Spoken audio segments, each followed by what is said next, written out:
Evangelho de Lucas, capítulo 1, versículo 15. Pois ele será grande diante do Senhor, não beberá vinho nem bebida forte, e será cheio do Espírito Santo. E converterá muitos dos filhos de Israel ao Senhor seu Deus. E irá diante do Senhor no espírito e poder de Elias, para converter o coração dos pais aos filhos, converter os desobedientes à prudência dos justos, e habilitar para o Senhor um povo preparado. Nós estamos vendo que Deus procura homens, que Deus anseia por homens. Nós já vimos que quando Deus toca um homem, Ele toca toda uma casa. Mas quando Ele toca uma mulher, a casa não é totalmente tocada, porque Deus estabeleceu dessa forma. Deus anseia conquistar o coração de um homem plenamente. A Bíblia toda ela segue o irmão Romeu usava essa expressão, um fio de prata, um fio de salvação. E nesse fio de salvação está a família. A Bíblia começa contando a história de um casamento, de Adão e Eva. No meio da Bíblia nós temos a história de um outro casamento, de Salomão e da Sulamita. No primeiro casamento, aquela noiva tomou a cara do noivo, chamar-se-á varoa, por quanto do varão foi tomado. No segundo casamento, aquela noiva toma a cara do noivo, porque Salomão significa pacífico, e Sulamita é a versão feminina do nome Salomão. Então ela toma a cara de Salomão, ela vai tendo esse avanço ao longo do livro. A Bíblia termina com um casamento, o Senhor, o Espírito, o anjo vira e diz para João: vem, mostrar-te-ei a noiva, a esposa do Cordeiro. Então, quando vocês dizem a Alessi, esposa do César, vocês estão colocando quem em destaque, Alessi ou eu? Vem, mostrar-te-ei a esposa, a noiva do Cordeiro. Então, o Cordeiro é colocado em destaque. Essa noiva tem a mesma face do bendito noivo. Meus queridos, o Senhor anseia conquistar um homem, porque quando Ele conquista um homem, toda a sua casa é conquistada com mais facilidade. O Senhor estabeleceu esse padrão, por isso nós somos chamados. E queridos, nós estamos longe, assim como eu próprio já estive. Nós estamos longe desse papel que Ele anseia. E eu queria encerrar essa etapa de João Batista falando a última coisa que nós podemos encontrar a respeito dele. Eu queria falar sobre a pregação dele. O que a sua esposa e os seus filhos ouvem de você? Se eu fosse perguntar, o que elas ouvem? Qual é a pregação que existe na sua boca? A sua boca fala que tipo de coisa? Você como filho, como jovem, o que tua namorada ouve de você? Ela ouve de você uma coisa coerente? Ela ouve de você um evangelho coerente? O que você fala é o que é vivido? Ela ouve de você sobre futebol, pescaria, animal? O que ela ouve de você? O que a sua boca costuma dizer? Você fala pouco? Você fala muito? Se fala muito, o que fala? Você é muito detalhista? Você é muito calado? Jesus ensinou que a boca transmite o que está no coração. Não havendo dolo, não havendo engano, porque eu posso enganar. Eu posso virar para o Helder e manipular ele. Só que aí eu estou fazendo intencionalmente. Então, o que está saindo da minha boca não condiz com a verdade do meu coração. Mas não havendo dolo, não havendo manipulação da nossa parte, a boca fala o que o coração está cheio. Então a boca retrata aquilo que se passa na nossa mente. Uma vez o Paulo Bornelli, numa pregação, ele falou algo tão simples, que eu já usei tantas vezes para mim e para pessoas. Ele falou assim: é fácil de saber o que passa na sua cabeça. Olha o último pensamento antes de dormir e o primeiro quando você acorda. Porque é por ali que anda a nossa cabeça. É por ali que anda o nosso coração. Então a boca, ela retrata o nosso coração. E João Batista, nós vimos que a atitude de João Batista, vimos hoje de manhã, que ele é um homem possivelmente solteiro, ele é um homem sem família, no sentido de esposa e de filhos, mas ele foi filho de Zacarias, de Isabel, ele foi primo do Senhor Jesus, ele conviveu em família, ele foi amigo de Jesus, porque João, o evangelista, descreve João Batista chamando ele do amigo do noivo. Então ele foi amigo do noivo. Por que ele era capaz de aconselhar um casamento? Porque ele era amigo do noivo. Por que ele era capaz de aconselhar uma educação de filhos? Porque ele foi um bom filho.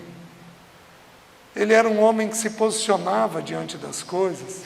Então a Bíblia nos descreve que dos nascidos de mulher, não abram Mateus capítulo 11, dos nascidos de mulher, ninguém é maior que João Batista. O Evangelho de João vai dizer que João Batista não fez nenhum sinal. Então ele era um homem de Deus, sem ter produzido nenhum milagre na sua própria mão. Por quê? Porque o ministério dele era um ministério de arrependimento. Se havia um sinal que existia em João Batista, era o de pessoas confessando pecado. Era o de pessoas quebrantadas. Se havia um sinal na vida dele, sinal de milagre não houve. Mas se havia um sinal na vida de João Batista, eram corações convertidos ao Senhor. Vocês estão entendendo? Deus procura homens que se convertam a Ele e que depois levem pessoas à conversão. Meus queridos, pode ter ministério maior que esse? A Bíblia diz assim: quão formosos são os pés do que anuncia o Evangelho da paz. Quão formoso é o pé daquele que é pacífico, daquele que leva as pessoas a terem um coração voltado totalmente para o Senhor. Se o nosso modelo é João Batista, nós homens precisamos encontrar o ministério do arrependimento. Lembrando que nós não damos o que não temos. Sabe por que muitas vezes, como pregador, como pai, como mãe, você tenta levar um evangelho e aquilo arranha a mente, mas não entra de forma profunda?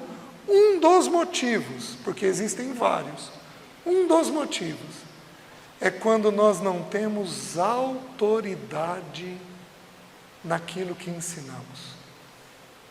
Ensinamos, mas ensinamos sem autoridade. Para nós, os líderes, isso não é possível. Assim como não seria para um pai ou para uma mãe. Nós temos que encontrar um coração de quebrantamento. Existiu um período em que eu tive uma luta muito grande, agora, recentemente, depois da viuvez, um abatimento interno, E aquele amigo que eu falei para vocês nos Estados Unidos, sonhou comigo. E sonhou que eu calçava uma bota estranha. E calçado fala de caminhar. No dia que ele me ligou, eu tinha posto o joelho no chão, de manhã cedo, e pedi perdão ao Senhor, porque não era para eu estar daquele jeito. E me levantei diferente.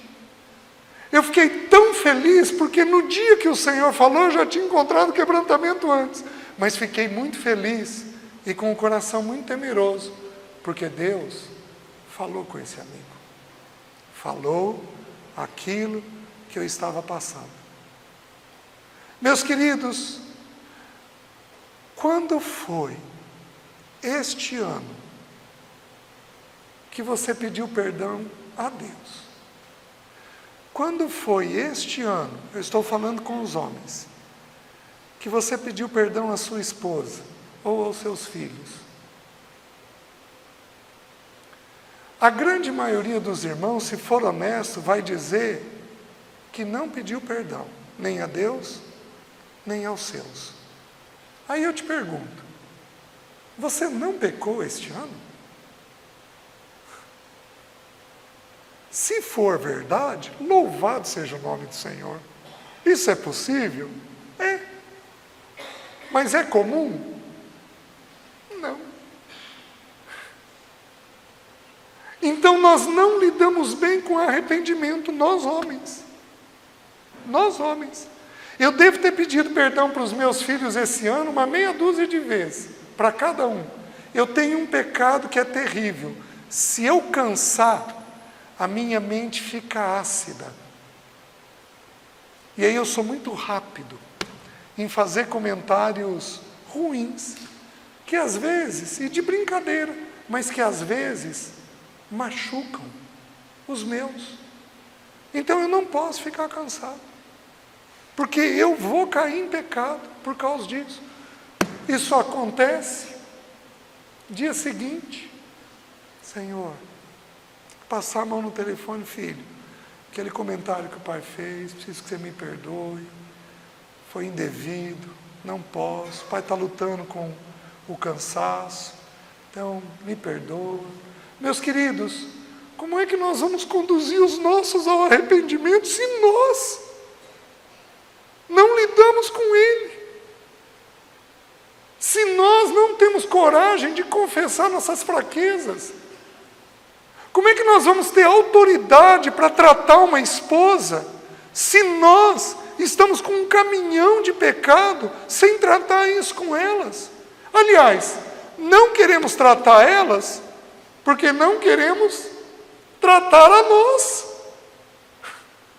O que é grave. Então nós temos que aprender com urgência a trilhar o caminho do arrependimento. A palavra arrependimento significa metanoia, que significa mudança de mente. Noia, mente mudada. Mas é interessante, um dicionário, o Vini, num dos comentários dele faz uma sugestão interessante. Ele trata a palavra em separado. Ele olha as duas palavras em separado. E sabe o que ele sugere? Que arrependimento significa perceber depois. Olha se não faz sentido. A gente comete um erro e a gente percebe depois. Mas o nosso bendito Senhor, o nosso amado Senhor Jesus, o Santo de Deus, o perfeito do Pai, aquele que não precisava de absolutamente nada, que não precisava ser aperfeiçoado, porque ele era o Santo de Deus, aquele irmão mais velho, o primogênito, aquele que é modelo para nós em tudo, não teve um pensamento, não teve uma palavra dita de forma inadequada. O Santo de Deus passou por um batismo de arrependimento. Só que é interessante, do que o nosso Senhor Jesus precisava se arrepender? De nada, porque ele era perfeito. Mas 3 anos depois, o meu e o seu pecado seria colocado no ombro dele. Sabe o que ele faz? Ele passa por um batismo de arrependimento antes. Porque ele está nos ensinando como é que nós vamos lidar com o pecado. Nós vamos aprender a perceber o pecado antes, para não cairmos nele. Os irmãos estão entendendo? Então João, ele vem com essa fala, com essa profunda fala. Ele vem pregando arrependimento. Mateus capítulo 3. Abra lá, por favor. O texto bíblico diz assim: naqueles dias, apareceu João Batista pregando no deserto da Judéia e dizia: arrependei-vos, porque está próximo o reino dos céus.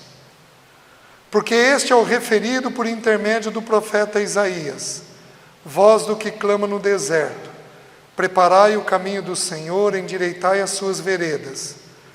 Usava João vestes de pelos de camelo e um cinto de couro. A sua alimentação era gafanhoto e mel silvestre. Então saíam a ter com ele Jerusalém, toda a Judéia e toda a circunvizinhança do Jordão, e eram por ele batizados no rio Jordão, confessando os seus pecados. Vendo ele, porém, que muitos fariseus e saduceus vinham ao batismo, disse-lhes: raça de víboras, quem vos induziu a fugir da ira vindoura? Produzi, pois, frutos dignos de arrependimento. Meus queridos, um ministério desse não é frutífero se ele não tiver autoridade no que ele faz. Se um líder se levantar pregando uma Jesus e mais autoajuda, e ele colocar aqui um grupo de louvor com luz, e fizer um monte de programação próxima do mundo, então, aquela reunião de jovens na penumbra, com tocando o tempo inteiro, meus queridos, vai encher a igreja. Mas você pregar pecado não dá ibope. Você falar de pecado não enche a igreja. As pessoas... Como é que esse homem pregava pecado e as multidões vinham a ele? Porque ele tinha autoridade. Ele era arrependido dos seus próprios pecados. O irmão está entendendo?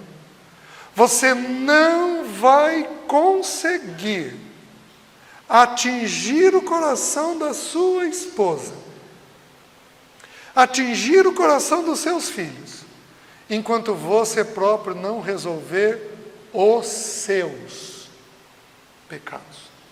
Você não vai conseguir. Pode esquecer. Porque você vai fazer sem autoridade.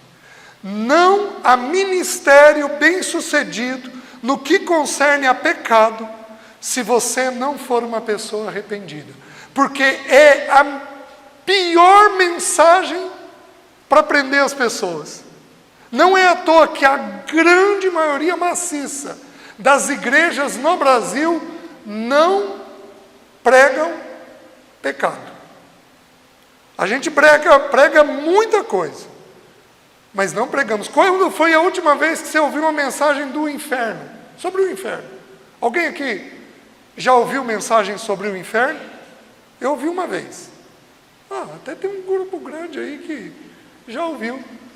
A grande maioria das igrejas nunca prega. Por quê? Porque para pregar inferno, você tem que pregar pecado. Porque o que manda para o inferno é o pecado. É não crermos na salvação que há no nosso Senhor Jesus.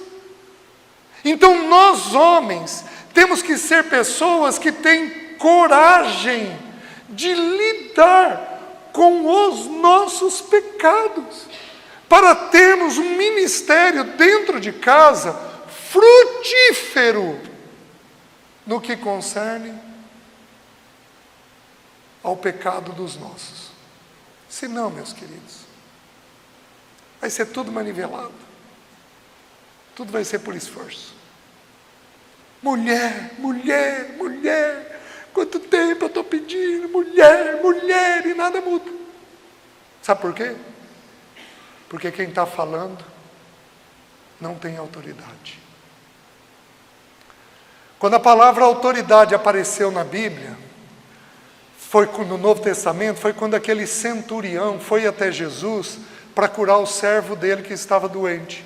Então ele vai até o Senhor está ocupado, diz, eu vou te acompanhar. Quando o Senhor vem até esse centurião muito humildemente diz assim: Senhor, eu sou um homem sujeito à autoridade. Então ele estava em cima ou embaixo? E digo a este vai e ele vai, e aquele vem e ele vem. Ele está em cima ou embaixo agora? Em cima. Mas para ele estar em cima, ele precisou estar.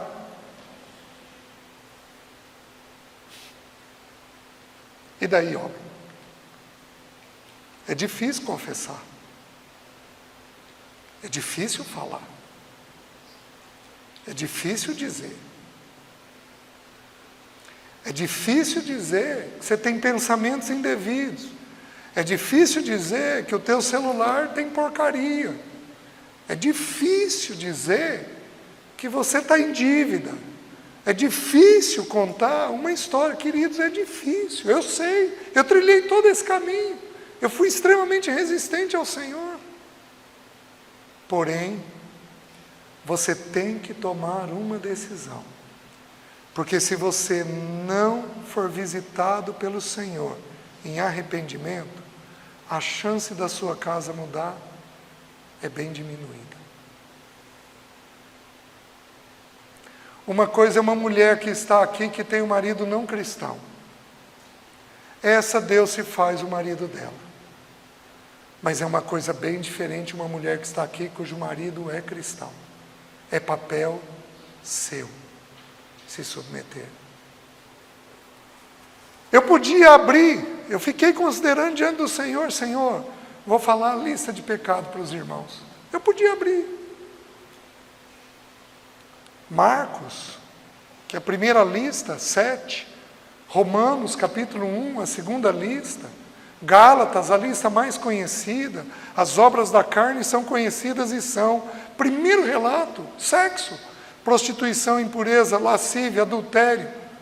Segundo pecado, lista de pecados, briga, iras, porfias, ciúmes, dissensões, facções.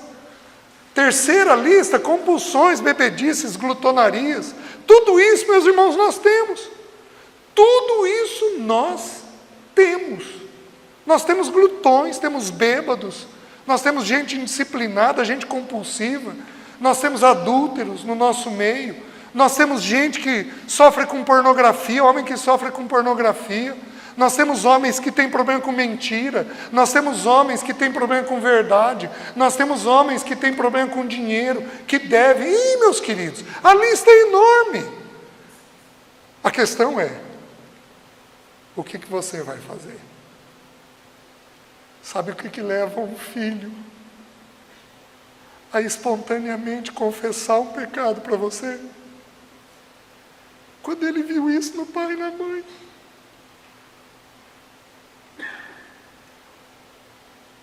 Nossos filhos precisam de arrependimento. Eles precisam de acolhimento nos pecados deles.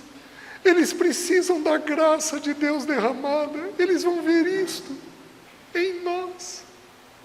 Oh, meus queridos, nós não temos tempo. Nós não temos tempo.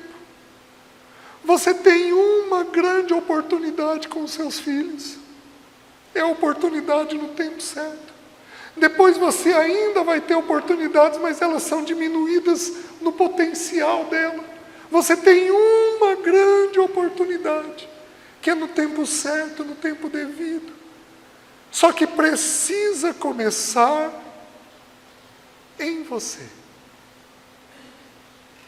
É ali que o Senhor deseja tratar. Os irmãos vinham confessando pecados. Quando a gente tem luz, quando a luz do Senhor brilha em nós, porque não há trevas, não há pecado, não há coisa escondida, quando o Espírito vibra em nós, lembra de Moisés, que tinha que pôr um véu? Porque a presença do Senhor, a ausência do pecado era tão grande, a presença era grande, a ausência de pecado era grande, então brilhava. Quando a luz brilha em nós, naturalmente, o desejo natural dos irmãos é confessar pecado. Eu vejo isso o tempo inteiro. Homem sendo trabalhado pelo Senhor, e a própria mulher espontaneamente depois confessando pecados. Os irmãos já me ouviram de uma experiência simples. O André tinha uns 6, 7 anos de idade, 5, 6, 7 anos. A Alessi chegou para mim e falou: César, eu não sei porque o André está resistente. Estou falando com ele hoje e ele, criança. E eu estava muito bem no Senhor. A Alessi falou, eu entrei no quarto, fechei a porta, pus o joelho no chão e fui orar. Senhor, o André está resistente. Eu tenho quadro na mente. E o Senhor ministrou ao meu coração. César, o André está resistente? Sim, Senhor, ele está. César, lembra que você combinou com a Alessi dela fazer tal coisa e ela não tem feito? Ô Senhor, graças a Deus, achei o motivo. Só que ele não parou. Então, César, lembra que eu te pedi para tratar tal pecado com a Alessi e você não tratou, você não confessou? Quando o Senhor falou isso, eu falei: Senhor, deu. Vai que tinha mais alguma coisa para falar, né? Senhor, deu. Levantei, chamei a Alessi, tratei o meu pecado. Depois tratei o meu, tratei o dela, e nós não tratamos o André. O André mudou. Porque entenda o que eu vou te falar. Pecado é uma questão espiritual. A esposa e os filhos não precisam ver para serem contaminados. Eles não precisam ver para serem contaminados. A minha desobediência ao pai, não confessando o que eu precisava, era uma coisa espiritual. Eu estava resistindo ao pai, a Alessi resistindo à casa, e o André resistindo a nós. Você tem filhos resistentes? Você tem filhos teimosos? Você tem filhos difíceis? A pergunta é uma pergunta simples: você é resistente? Você é teimoso? Você é difícil? Sua esposa é? Porque, queridos, nós só damos o que temos. Esse é um princípio. Nós só damos o que temos. Jesus habitava nele o poder de Deus. Ele estava no meio da multidão apertado. Aquela senhorinha com 12 anos de um fluxo de sangue entrou por debaixo da perna do povo e foi indo. Tocou na orla da veste do Senhor Jesus. O Senhor para tudo e diz: de mim saiu o poder. Senhor, como assim? Está todo mundo te apertando. Alguém me tocou. De mim saiu o poder. Por que saiu o poder, queridos? Porque Ele tinha poder para dar. Por que sai teimosia nos nossos filhos? Porque é o que é encontrado em nós. O que nós vamos fazer com este Evangelho?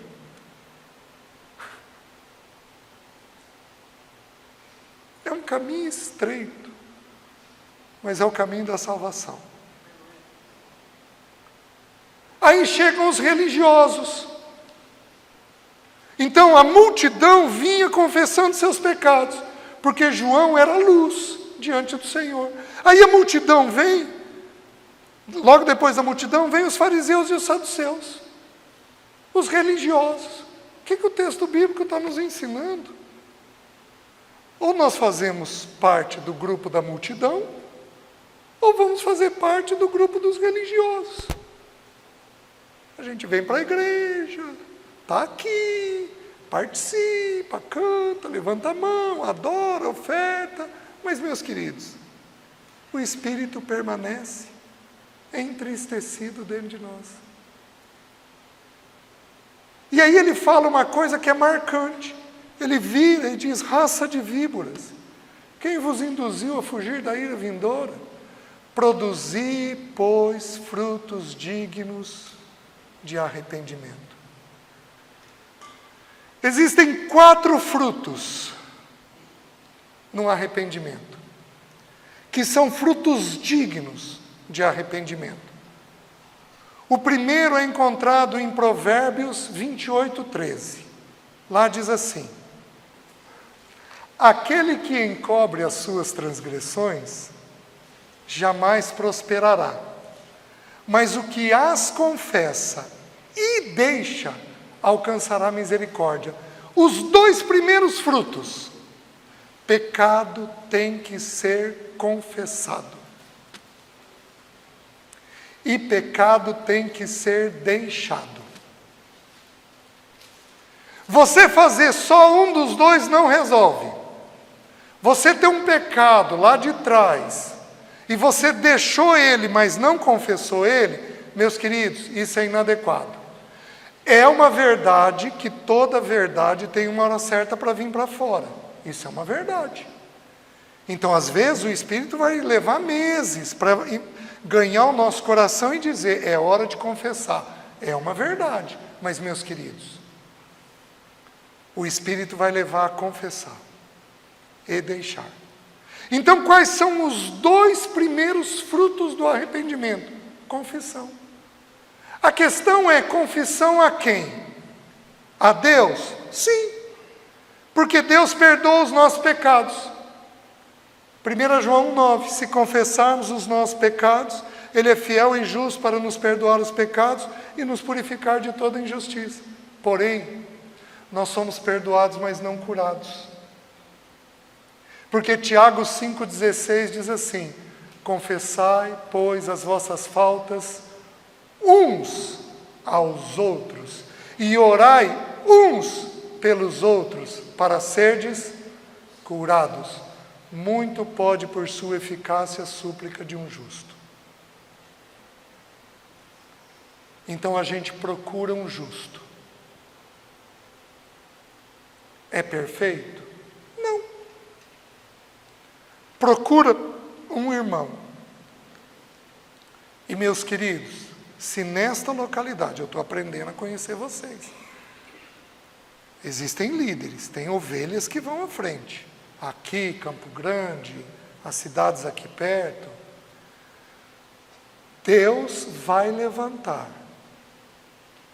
homens e mulheres que são capazes de ouvir o seu pecado, orar com você e permanecerem em sigilo.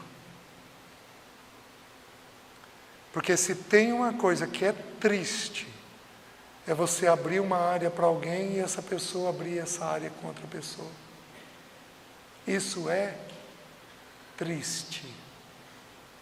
Perde a confiança e acaba-se essa confissão. Satanás é muito sutil nisso, mas muito sutil. Então você precisa dar nome para o seu pecado. Qual é o nome? É pornografia?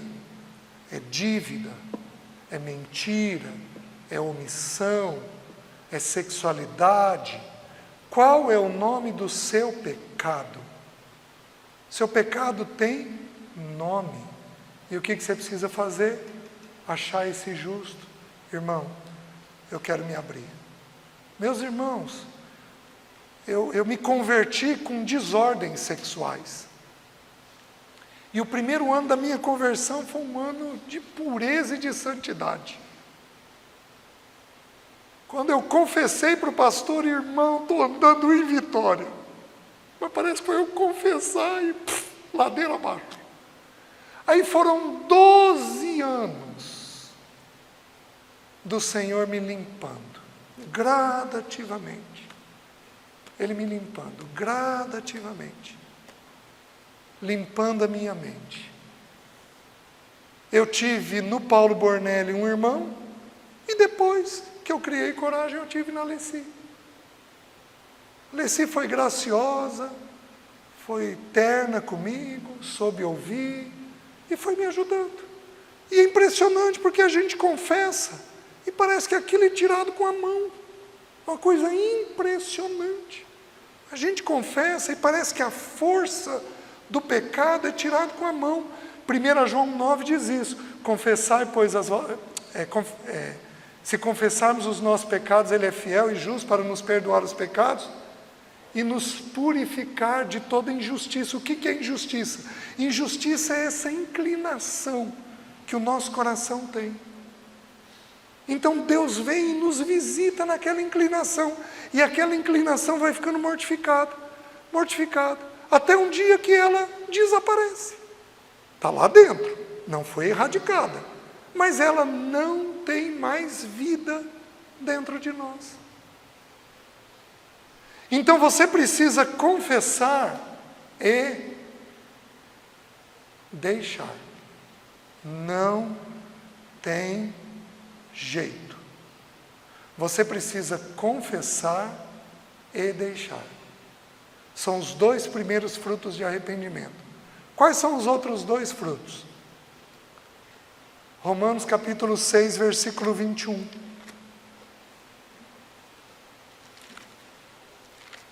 Terceiro fruto de arrependimento. Diz assim: naquele tempo, que resultados colhestes? Somente as coisas de que agora vos envergonhais, porque o fim delas é morte. Terceiro fruto de arrependimento: vergonha. Vergonha.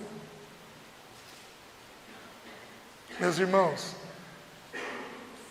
antes de eu me converti com 15 anos, eu me converti jovem. O Senhor me visitou jovem. Mas, meus queridos, eu tenho vergonha. Mas eu tenho vergonha. Hoje, quanto mais eu vou caminhando nesse caminho da santidade, mais vergonha eu vou tendo. Senhor, obrigado pelo perdão. Credo, Senhor. Credo, Senhor. Não podia ter feito isso nunca, Senhor. Senhor, muito obrigado pelo teu perdão. Você está me entendendo? A gente tem vergonha. Vergonha de um grito. Vergonha de uma palavra maldita. Vergonha de uma aspereza. Vergonha. Eu tive ocasiões cansados que eu falei com pessoas de um jeito inadequado. Eu tive um paciente que tinha um irmão que eu estava aconselhando, um irmão da igreja, que tinha problema na mesma área que eu tive de sexualidade, e a gente estava junto há alguns meses, fazendo um discipulado, e aí um dia ele sentou e tinha caído. E meus irmãos, quando ele falou, eu me inflamei por dentro, abri a caixa de ferramenta e desci na moleira do peão.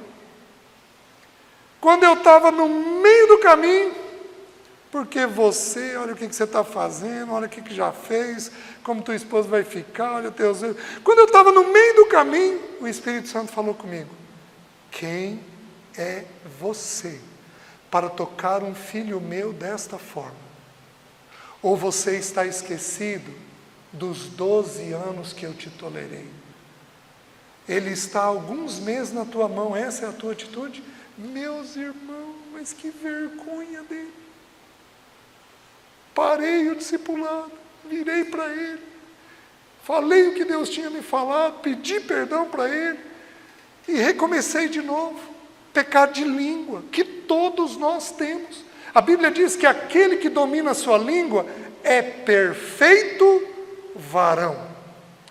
Já dominou todo o restante. Eu ainda não dominei o açúcar. Então é um sinal que eu não dominei a língua. Porque a língua é a última coisa a ser dominada em todos nós. Vergonha. Alguns não dão conta de confessar por vergonha. Mas, meus queridos, sem confissão e sem deixar não tem jeito. Deixa a vergonha vir depois, ela passa. ela passa. E também não é para fazer loucura. Tem gente que pega e tira a vida. Arrependimento não é para isso. A vergonha não é para isso. A vergonha foi levada na cruz do Calvário. O nosso Senhor viveu a vergonha por nós. Ele foi despido naquela cruz. Ele viveu a nossa vergonha. Creia nisso. Aceite isso. E não deixe Satanás te enganar de outra maneira. Ele levou os nossos pecados, a nossa vergonha, a nossa tristeza, tudo foi colocado sobre ele. Então, terceiro fruto, vergonha. Quarto e último fruto, tristeza. 2 aos Coríntios, capítulo 7, versículo 10. Porque a tristeza, segundo Deus, nos conduz ao arrependimento que a ninguém traz pesar. Mas a tristeza, segundo o mundo, produz morte. Então existe uma tristeza que é segundo Deus. É quando nós percebemos o nosso pecado. Qual é a tristeza do mundo? A culpa. A nossa culpa foi expiada, foi tirada na cruz do Calvário. Pecado confessado é pecado perdoado. O Senhor não se lembra mais dele. Se Ele não se lembra, nós também não vamos ficar nos lembrando. Os irmãos estão entendendo? Mas eu queria contar para os irmãos, e nós vamos encerrar com essas duas histórias. Eu queria contar duas histórias que a Bíblia apresenta de arrependimento. A primeira está em Gênesis 32. Jacó lutando com o anjo.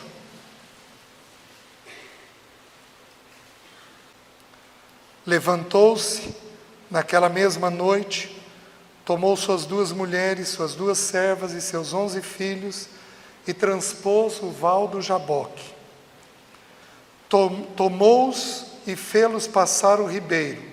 Fez passar tudo o que lhe pertencia, ficando ele só, e lutava com ele um homem até o romper do dia. Vendo este que não podia com ele, tocou-lhe na articulação da coxa. Deslocou-se a junta da coxa de Jacó na luta com o homem. Disse este: deixa-me ir, pois já rompeu o dia. Disse Jacó: não te deixarei ir, se não me abençoares. Perguntou-lhe, pois, como te chamas? Ele respondeu: Jacó. Então disse: não te chamarás Jacó, e sim Israel, pois como príncipe lutaste com Deus e com os homens, e prevaleceste. Tornou Jacó: dize, rogo-te, como te chamas? Respondeu ele: por que perguntas pelo meu nome? E o abençoou ali. A aquele lugar chamou Jacó Peniel, pois disse: vi Deus face a face, e a minha vida foi salva. Nasceu-lhe o sol quando ele atravessava Peniel, e manquejava de uma perna. Por isso os filhos de Israel não comem até hoje o nervo do quadril na articulação da coxa, porque o homem tocou a articulação da coxa de Jacó no nervo do quadril. Meus queridos, ele teve um encontro com o anjo do Senhor. Vi Deus face a face. É uma teofania. Muito possivelmente o Senhor Jesus desceu ali. Muito possivelmente. Ou o Espírito Santo de Deus desceu ali. O que é Jacó? Jacó é enganador, suplantador. Ele tirava vantagem dos outros. Suplantava. Esse é o nome dele. Jacó é agarrador. Ele nasceu agarrado no calcanhar do irmão.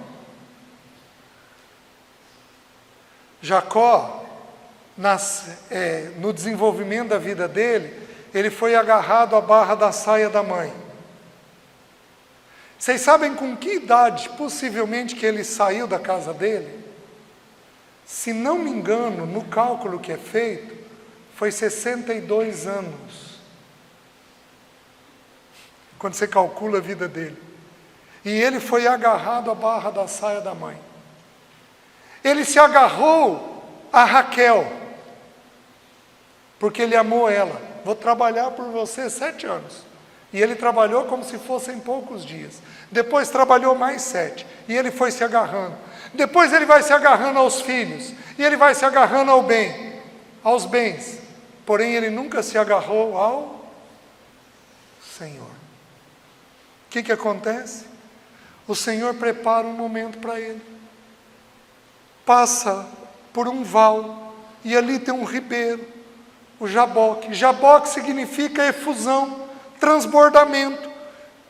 O pecado de Jacó estava transbordando dentro dele. E o Senhor precisava limpá-lo para a obra que estava por vir. O Senhor precisava transformar o caráter dele para aquilo que o Senhor intentava fazer. Ele estava indo para Canaã. Ele estava dando a sequência naquilo que os seus pais, Abraão, Isaque, haviam feito. Ele era o terceiro na linhagem. Depois ia vir José, o quarto na linhagem. Então havia uma obra que o Senhor estava fazendo. Só que, meus queridos, o Senhor não nos avança se nós não corrigirmos o que dá dentro de nós. Jovens, hoje nós nos colocamos de joelhos aqui. Como é que o Senhor vai te levantar como líder da casa de Deus se não houver um quebrantamento em você? Os líderes, como é que a igreja vai se quebrantar se vocês próprios não se quebrantarem? As mães, como é que os filhos vão encontrar quebrantamento se você próprio não encontrar? Como que isso vai acontecer? Oh, meus queridos, alguém tem que começar com isso. E aí, ele nos leva ao val do transbordamento. É hora de pôr para fora tudo aquilo que é indevido. E o que Jacó fazia? Meus queridos, ele lutava contra o anjo. Ele resistia ao anjo.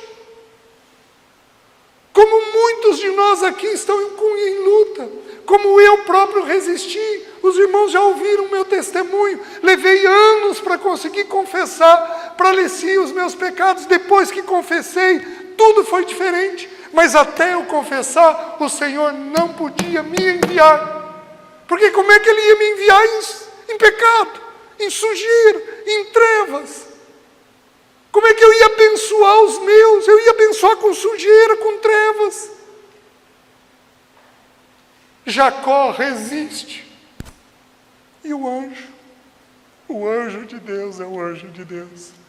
Quem não aprende por ouvir, aprende por sofrer. O anjo feriu ele. Deus não tem medo de nos ferir. Louvado seja o nome dele.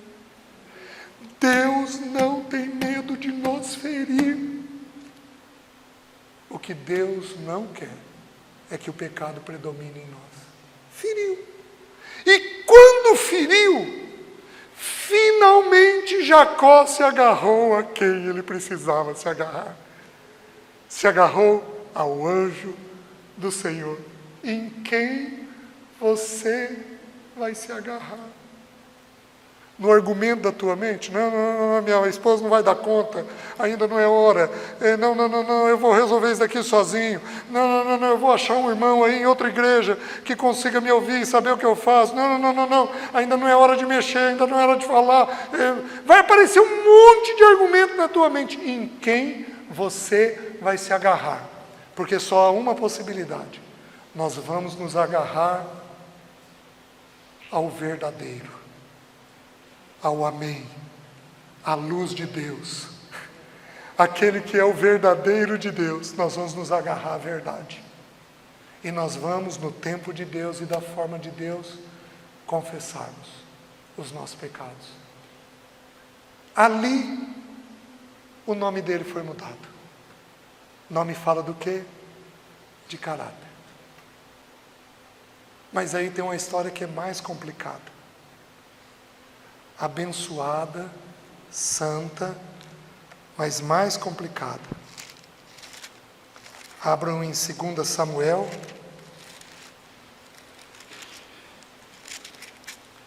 Vamos ler o texto em 1 Crônicas 21. Acho que vai ficar melhor. Segura aí onde você está. Crônicas 21. Segura aí. Abra em 2 Samuel 24. Olha o que o texto diz. Meus queridos, é forte o que eu vou dizer, o que o texto ensina. Tá? Tornou a ira do Senhor a acender-se contra os israelitas, e ele incitou a Davi contra eles, dizendo: vai, levanta o censo de Israel e de Judá. A ira de quem se levantou? Abra em 1 Crônicas 21. Então Satanás se levantou contra Israel e incitou a Davi a levantar o censo de Israel. Quem que se levantou? A questão é, foi o diabo ou foi Satanás? Foi Satanás com o mando do Senhor. Deus é forte. Deus não tem medo de nos entregar aos desígnios do diabo, para que o propósito dele seja cumprido em nós. O que ele fez com Jó? Satanás estava passeando, e Deus fez o quê? Observaste o meu servo Jó? Íntegro, reto, temente a Deus e que se desvia do mal? Mas também o Senhor encher de coisa boa? Tá bom, pode tirar as coisas dele. Tirou num dia os bens e os filhos. Quem que chamou quem? Deus não tem medo de nos entregar a Satanás para cumprir os desígnios que ele tem dentro da nossa vida. Meus queridos, isso é assustador. Isso é assustador. Isto é assustador. Porque nós não precisamos chegar nesse ponto. E aqui nós temos o pecado de um homem de Deus, mas um pecado de um líder. É assustador. Nas ofertas de Levítico, quando você estuda as ofertas de Levítico, o sacerdote oferecia por si um boi, um novilho. Pelo pecado dele. Quando ele ia oferecer pelo pecado do povo, quantos novilhos ele oferecia? Um. Mas por que a oferta do sacerdote é exatamente a mesma oferta de um povo? Porque um sacerdote pode levar um povo inteiro a pecar. Quem é o sacerdote da sua casa? Meus queridos, quem é o sacerdote da sua casa? Meus queridos, é sério demais. Mas é sério demais. É grave. Quando o Senhor tem que chegar num ponto desse, para trabalhar a gente, porém, Satanás é um mero servo. E o Senhor tem um bom desígnio, como teve com Jó, teve com Davi e teve com mais um personagem das Escrituras. Lembra quem? Aquele jovem que se deitava com a madrasta na igreja de Corinto. Porque Paulo, na disciplina, disse o quê? Entrega o corpo dele a Satanás para que o espírito seja salvo no dia do Senhor. E depois, em 2 Coríntios, ele é restaurado a comunhão. Então, o processo foi um processo adequado. Deus não tem medo. Mas Deus precisa nos limpar. Senão nós não temos condições de avançar. Versículo 7 diz assim, 1 Crônicas 21, 7. Tudo isso desagradou a Deus pelo que feriu a Israel. Então disse Davi a Deus, muito pequei em fazer tal coisa, porém agora peço-te que perdoes a iniquidade de teu servo, porque procedi muito loucamente. Falou, pois, o Senhor a Gade, o vidente de Davi, dizendo, vai e dize a Davi, assim diz o Senhor, 3 coisas te ofereço, escolhe uma delas para que eu te faça. Veio, pois, Gade a Davi e lhe disse, assim diz o Senhor, escolhe o que queres, ou 3 anos de fome, ou que por 3 meses seja consumido diante dos teus adversários, e a espada dos teus inimigos te alcance, ou que por 3 dias a espada do Senhor, isto é, a peste na terra, e o anjo do Senhor causem destruição em todos os territórios de Israel. Vê, pois, agora que resposta hei dar ao que me enviou. Então disse Davi a Gade, estou em grande angústia. Caia eu, pois, nas mãos do Senhor, porque são muitíssimas as suas misericórdias, mas nas mãos dos homens não caia eu. Então enviou o Senhor a peste a Israel, e caíram de Israel 70.000 homens. Enviou Deus um anjo a Jerusalém para destruir. Ao destruí-la, olhou o Senhor e se arrependeu do mal e disse ao anjo destruidor, basta, retira agora a mão. O anjo do Senhor estava junto à eira de Ornã, o Jebuseu. Levantando Davi os olhos, viu o anjo do Senhor, que estava entre o céu e a terra, com a espada desembainhada na mão estendida contra Jerusalém. Então Davi e os anciãos, cobertos de pano de saco, se prostraram com o rosto em terra. Disse Davi a Deus, não sou eu que disse que se contasse o povo? Eu é que pequei, eu é que fiz muito mal, porém estas ovelhas que fizeram? Ah, Senhor meu Deus, seja, pois, a tua mão contra mim e contra a casa de meu pai, e não para castigo do teu povo. Então o anjo do Senhor disse a Gade que mandasse Davi subir para levantar um altar ao Senhor na eira de Ornã, o Jebuseu. Subiu, pois, Davi, segundo a palavra de Gade, que falara em nome do Senhor. Virando-se Ornã, viu o anjo, e esconderam-se seus 4 filhos que estavam com ele. Ora, Ornã estava debulhando o trigo. Meus queridos,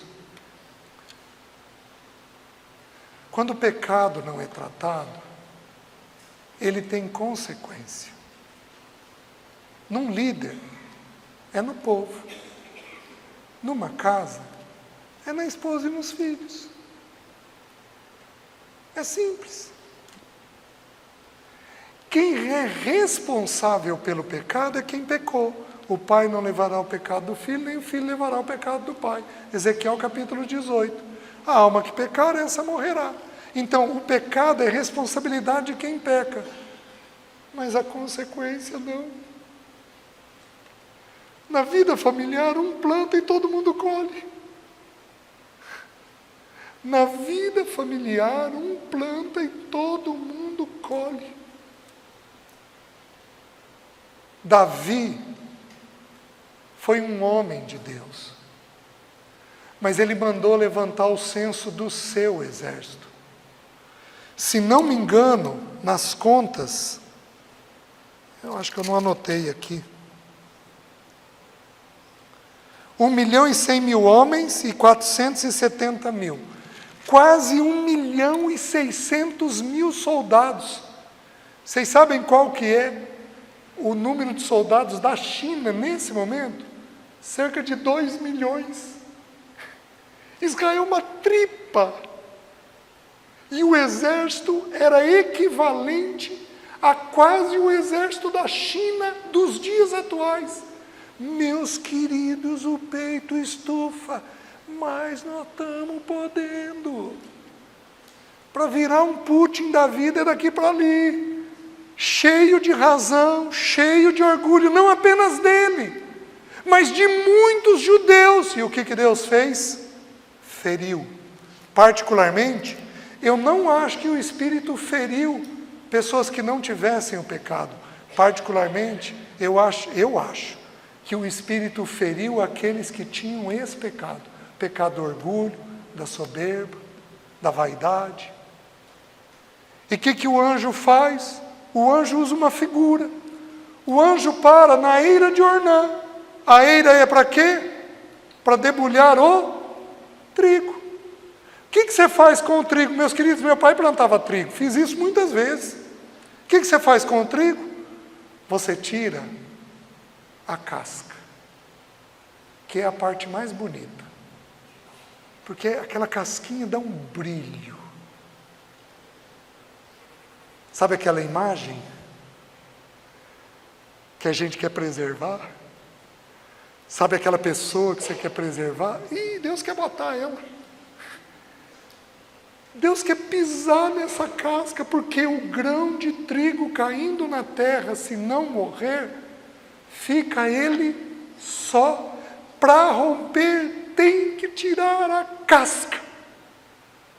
Você tem que sair do status que você tem de homem, de pessoa. Você é pecador.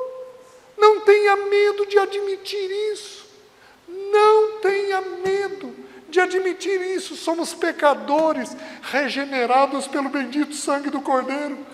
Somos pecadores regenerados e hoje somos santos, mas ainda pecadores enquanto estivermos nesse corpo. Meus queridos, não tenha medo de admitir. O Senhor anseia por quebrar essa casca, por separar essa casca do grão. E o que você precisa fazer é pelos frutos do arrependimento. Confissão, deixar, vergonha e tristeza. Amém? Que a nossa mensagem seja a mensagem do arrependimento. Amém, meus irmãos? Curva a sua cabeça. Amanhã nós vamos avançar de um jeito um pouco diferente. Os irmãos não desistam de vir, viu? Amanhã nós vamos ainda, eu vou terminar com homens, falando para homens. Amanhã de manhã, amanhã à noite. Mas eu vou falar de um jeito um pouco diferente, o que nós precisamos ser alcançados pelo Espírito. Curva a sua cabeça. Espírito Santo de Deus, nos alcança. Tira a casca. Nós somos pecadores, nós não somos perfeitos. Tira a casca. Se for preciso, nos fere no nervo da coxa direita, para que nunca mais andemos do nosso jeito, e sim do teu jeito. Senhor, nos visita. Restaura nós, nossas esposas, nossos filhos. Aqueles que estão aqui, que são homens, que estão na condição de filhos, restaura eles com os pais deles. Que nenhum filho aqui esteja mal com seu pai. Visita-nos, Espírito de Deus. Precisamos do Senhor para podermos avançar. Obrigado por tua paciência conosco. Obrigado por teu amor conosco. Obrigado porque o Senhor cuida tanto de nós. Muito obrigado. Ganha o nosso coração. Nós oramos em nome de Jesus. Amém. Deus abençoe, irmãos.